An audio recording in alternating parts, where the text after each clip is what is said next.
Good day to our beloved principal, dedicated teachers, dear parents, and fellow students. It is a great honor to stand before you today. I am here to share a message that I believe speaks for many of us.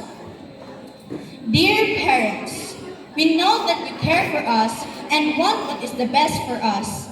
We appreciate that concern more than we can ever say. But at certain times, you fail to show that love for us. I, Claire Franche J. Kanya, stand before you today to express the things that needs to be expressed, to let every person hear what needs to be heard, and to make parents understand what needs to be understood. There are many things that we are suffering of silently from academic pressure. Anxiety, trauma to depression, the list goes on. You need to realize that we cannot go through the pain if you don't help us in doing so. And the way you can help is very simple: listening and understanding.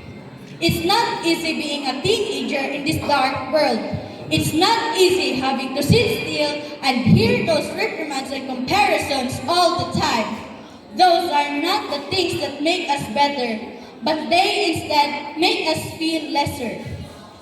It feels like you don't have enough time for us, enough time to listen, and enough time to hear us out. Understand that this alone is hard to open up, especially when our words are not fully heard.